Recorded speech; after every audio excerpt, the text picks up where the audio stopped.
Hey, what's up, everybody? It's Charles, and I welcome you guys to another episode of the Dreamerspro Show, where we cover everything from sports, hot topics, classic debates, entertainment, when we give you guys a fresh perspective on things and how we see them. And boy, I can't wait to get into this episode here. But before we get into it, make sure you go ahead and like the video and subscribe to the channel if you haven't already. Anyway, we have always stressed on this channel, right? Say what you believe. We've always said this. We've always said if you don't say what you truly believe in sports media, you will risk turning into a total clown show.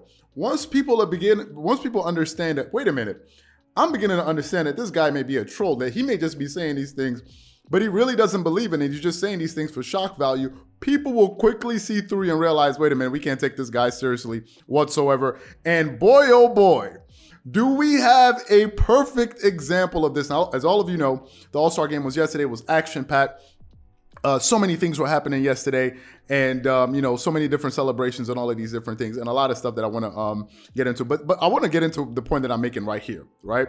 So going back to talking about clown shows, I was recently listening to a segment with Nick Wright on First Things First with Chris Broussard and others, and he was giving his take on whom he felt was the biggest storyline of last night's game, in Ohio, in Cleveland, Ohio, because that's where they had the All-Star game. And to give you guys a quick backdrop, yesterday they also celebrated, I'm talking about the NBA, they also celebrated the top 75 players in NBA history, right? So that's really the backdrop all of this is coming from. So before I even go too far, before we even waste a moment of your time, we got to let you guys get to the meat of all of this thing. So before we go too far, take a listen to what Nick Wright had to say about All-Star Weekend, and take a listen to Chris Broussard's reaction to the comments that he made. Take a listen to this here. Like, this could be Steph's year.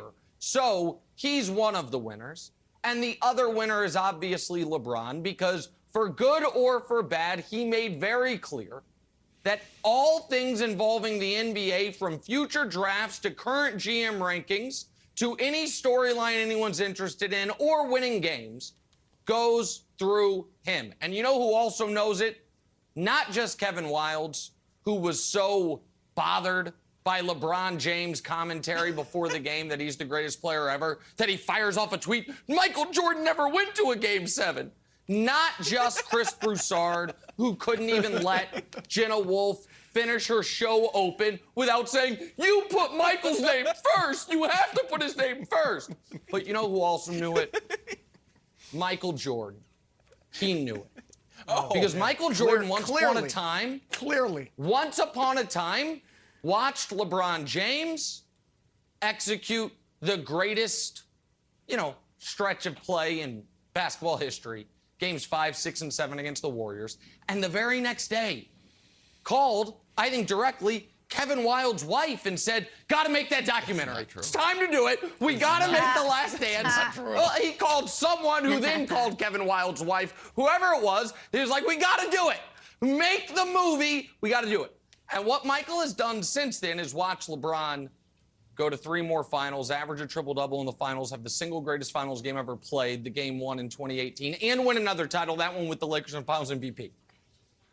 And so Michael, while Broussard and Wildes might not be, Michael is a smart man and is resigned to the fact that, yeah, this was probably my last major NBA moment where I'm recognized as the GOAT.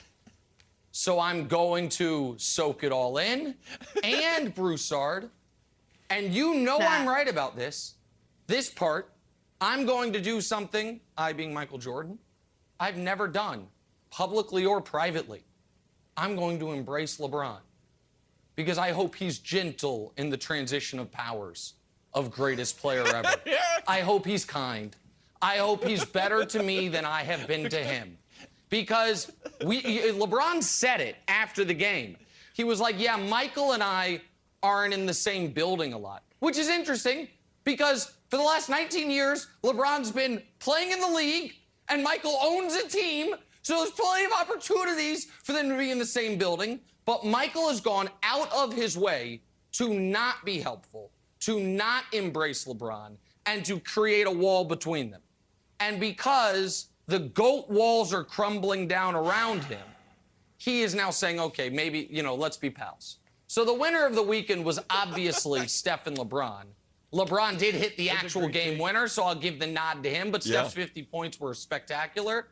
But Michael knows it, you know it, and Wild certainly knows it, which is why that was such a, it was adorable, but it was a sad show. I thought it was funny. I love the comedy show. That was embarrassing. That was embarrassing. For you guys? That take. I mean, come on. for you guys. No, clearly, Michael Jordan is not concerned about LeBron replacing him as the GOAT. As y'all heard in that clip, even the co-host, Chris Broussard, couldn't hold it in. As you saw during the clips, if you saw the expression on Chris Broussard's face, he looked totally dejected and disgusted at what his partner was saying, to the point that one of the first words that came out of his mouth was, "Nick, that was an embarrassment. That was totally embarrassing." And guess what? I feel the exact same way. However, you want to know the most alarming part about that entire clip?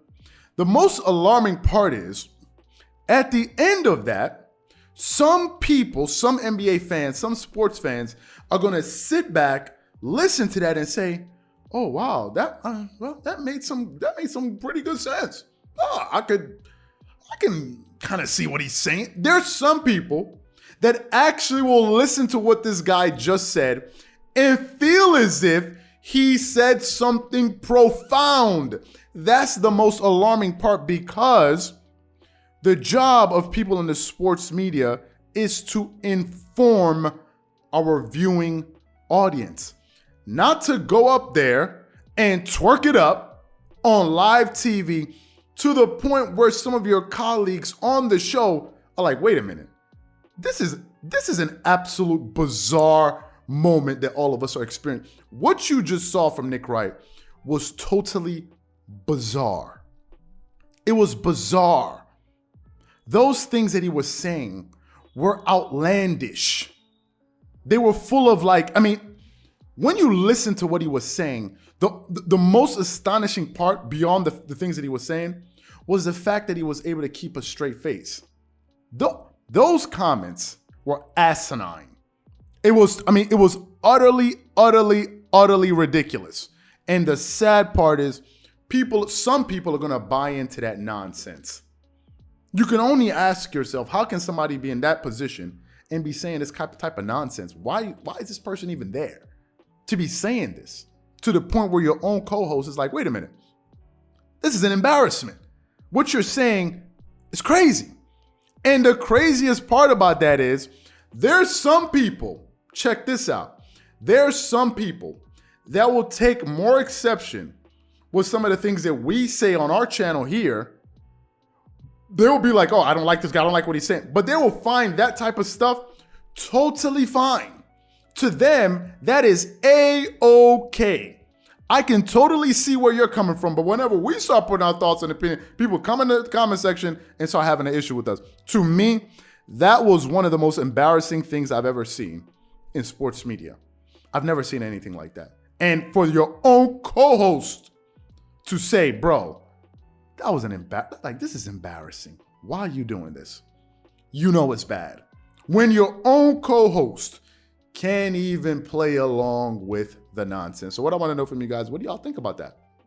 For those of you who think Nick Wright is profound and so smart, yeah, he used a lot of big words. What do you think about the logic? Where did those big words get you? What do you think about that? Was that profound to you? Did you really understand what he was talking about? Did you really see that Michael Jordan was grasping for straws like, "This is my last NBA moment"?